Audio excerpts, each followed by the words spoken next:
నిజంగా చెప్పు. నిజంగా చెప్తున్నా నాకు ఆయన ఎవరు రేవంత్ రెడ్డి అంటే పగలేదు, కేసీఆర్ అంటే ప్రేమ లేదు. రాజకీయ నాయకులు వాళ్ళు వాళ్ళ వాళ్ళ ఆపద కోసానికి వాళ్ళు ఏదో ఏదో చెప్తారు. బస్సు ఫ్రీ అన్నాడు, బస్సులు తక్కువ ఎందుకు చేసిండు? పల్లె వెలుగులు మస్తు నడిచేది. పెద్దపురం గెట్క నిలబడితే పోయి ఇట్లా అడ్డం నిలబడినా బస్సులు ఆపుతలేరు. మళ్ళీ బస్సులు ఎంత తక్కువ చేయాలి? మళ్ళీ మొగోళ్ళు ఏమో తిట్టబట్టి ఆడోళ్ళకి చేసిరని ఇంత ఏదో ఇంత టికెట్ ఒకటో తక్కువ చేసినుంటే అయ్యేపోవు. ఆ బస్సు వల్ల ఏముంది లాభం? రోజు పోతారు ఆ బస్సులో, ఎప్పుడో ఒకసారి పోతారు. ఇప్పుడు ఒకటి స్కూల్లో కాలేజీలలో అయినా కానీ స్కూల్లో అయినా కానీ వాళ్ళకు కిట్ ఇచ్చేది. అమ్మాయిలు ఇది నెల నెల అది అవుతారు కదా, అన్నీ ఇచ్చిండు. రిబ్బెన కానుంచి ఇచ్చిండు ఆయన. కనీసము అవి పేరు మార్చి, సరే కేసీఆర్ మంచోడు కాదంటుండు కదా, అవి పేరు మార్చి అవి పథకాలన్నీ ఇస్తే అయిపోతుంది కదా. ఇప్పుడు కేసీఆర్ ఇచ్చిన పథకాలు ఇస్తే అయిపోతుంది కదా. ఆయన ఇచ్చినవి లేకున్నా సరే మాకు కేసీఆర్ ఇచ్చిన పథకాలే ఏమనుండి.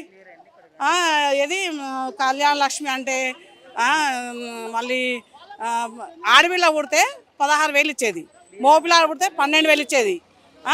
మళ్ళా పెళ్ళైన కడుపుతో ఉన్న వాళ్ళకు కిట్ ఇచ్చేది. సబ్బుల కానుంచి చిన్నపిల్లానికి గోషిపట్ట కానుంచి ఇవన్నీ ఇచ్చేది. అవన్నీ ఎక్కడ వాయే? మా పబ్లిక్ దిక్కోలేదే కాదు కదా. మాకు రేవంత్ రెడ్డి అంటే పగ ఏం లేదు, పథకాలేదో.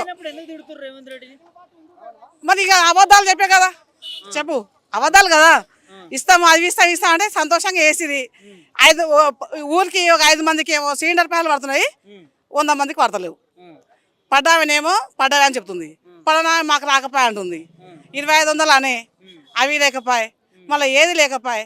ఇంకా ఎట్లా చేయాలి ఇక చెప్పండి. షాద్ ముబారక్ అని వస్తుందా? పోనీ షాద్ ముబారక్ ఏడా వచ్చింది? ఇంకా ఎప్పుడు రాలేదు. నాకు ఇప్పుడు మా బిడ్డ పెళ్ళి అయ్యి మే నెలలో అయింది. మేము అప్లికేషన్ పెట్టుకున్నా, ఇచ్చిన. ఇంకా ఇంతవరకు అయితే రాలేదు. మరి ఇక అది ఎప్పుడు వస్తుందో తెలియదు. ఇక బంగారం కూడా ఇస్తాను అమ్మా, తులం బంగారం ఇవ్వకుండా సరే నాయన, ఆ కేసీఆర్ ఇచ్చిన పథకాలు ఇవ్వమని అంతే చాలు. ఒక రైతు చనిపోతే 5 లక్షలు ఇచ్చిండు. ఒక పెళ్ళి అయితే కళ్యాణ లక్ష్మి ఇచ్చిండు.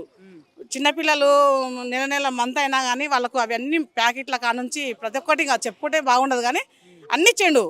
నువ్వు కూడా మంచివాడు అంటారు, రేవంత్ రెడ్డి మంచివాడు అంటారు కదా. ఇస్తే ఇవ్వకపోతే ఎవరన్నా గన్ని మాటలు పడ్డారా? మా నియోజకవర్గము గన్ని మాటలు పడుతున్నాడు మా రేవంత్ రెడ్డి అని చెప్పుకోనికే మాకు సిగ్గవుతుంది. ఒక్కొక్క మాటలు ఇరుతురా ఫోన్లలో చూస్తున్నాం కదా.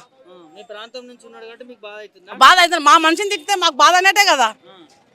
ఎంతైనా కానీ మన ఇక సౌంతి కొడుకైనా ఇప్పుడు ఎవరి కొడుకైనా మన కొడుకే అని అంటాం కదా. మీ ఊరోడిని గెలిపిస్తే గిట్లా అయిందని అంటారు. పరుగు పోతుంది కదా మా నియోజకవర్గం అని. చేయాలి కదా. ఆయన మంచి పనులు చేస్తే అందరూ ఆయన కూడా చేతులెత్తి దండం పెడతారు, చేయకపోతే గట్ల తీరుతారు. ఒక చిన్న మెసేజ్ రేవంత్ రెడ్డి గారికి, మా ఇంట్లో పిట్ట కూడా పెడుతుంది. నేను 2-3 గంటలు ఆలోచిస్తే ఆ పిట్ట కూడా తీయాలంటే పాపం తలుతుందేమో, చిన్న పిల్లలు ఉండవేమో, దాంట్లో గుడ్లు ఉండవేమో అని గంతమంది ఏడుస్తురు. అందరు క్షేమంగా ఉండాలనే కదా మనం కూడా కోరుకునేది. వాళ్ళ ఇండ్లు కూలగొట్టి ఎంత బాధపడుతురు. వాళ్ళకి టైం ఇవ్వకపోతుంది, లేకుంటే వాళ్ళకి ఆధారం చూపించకపోతుంది, పీకేస్తురు. ఎంత బాధ అది. ప్రతి ఒక్కరికి బాధనే కదా అది. పక్కడు బతకాలనే ఉంటుంది ఎవరికైనా. మీరు చెప్పినట్టుగా మీరు మీ ఇంట్లో పిట్టగూడు మొలిస్తే తీయడానికే చాలా బాధపడతారు. సో అలాంటిది రేవంత్ రెడ్డి ఎందుకు ఆలోచిస్తలేడు? ఒక మానవత్వంగా ఎందుకు ఆలోచిస్తలేడు? నాకు ఎవరు లేరు హైదరాబాద్లో. ఎవరో మా ఇల్లు కూలిపోతారని నేను అంటలేను. నేను చూస్తున్నా, టీవీలలో చూస్తున్నా, ఏడుస్తున్నారు వాళ్ళు. ఒక పిట్టగూడు గురించి మన రీసెంట్గా పెళ్ళి అయింది. పిట్టగూడు చేయాలంటే పాపం తలుతుందేమో, చిన్న పిల్లలు ఉన్నాయేమో, గుడ్లు ఉన్నాయేమో, దాంట్లోనే ఆలోచిస్తున్నాము. రేవంత్ ఎందుకు మానవత్వం లేదు వాళ్ళ గురించి? వాళ్ళకు ఇప్పుడు వాళ్ళు ఇప్పుడు కట్టలేదు, పర్మిషన్ ఇవ్వచ్చు కదా. ఎప్పుడు కట్టినప్పుడు ఇల్లు కట్టినప్పుడు పర్మిషన్ లేదే కట్టుకున్నాడా వాడు? అక్కడ పర్మిషన్ ఇచ్చిన వాళ్ళు ఎందుకు ఇచ్చి పెడతారు? అధికారులను ఎందుకు ఇచ్చి పెడతారు? మరి మామూలు జనాలకు ఎందుకు గోస పెడతారు? ఆ అధికారులను మొత్తం చేయండి ఫస్ట్. అధికారులను ఎవరెవరైతే పర్మిషన్ ఇచ్చారో, ఎన్ని డబ్బులు తీసుకొని పర్మిషన్ ఇచ్చారో వాళ్ళకు మీరు కట్టుకో. ఇప్పుడు నీ పొలం అయినప్పుడు, నీ చోట అయినప్పుడు ఏం చేయాలి? ఆమె బీస్మెంట్ వేస్తుంటే వాళ్ళు ఆపాలి, వచ్చి బీస్మెంట్ కట్టినప్పుడు ఆపాలి కదా. మరి ఎందుకు ఆపలేదు? ఇప్పుడే ఎందుకు కూలగొడుతురు వాళ్ళ ఇండ్లు? ఏం చెప్తారమ్మా ఫైనల్ గా రేవంత్? ఫైనల్గా వాళ్ళకు అట్లా కూలగొట్టకూడదు. వాళ్ళకి ఏదన్నా మంచిగా దారి చూపించి వాళ్ళకు మేలు చేయండి.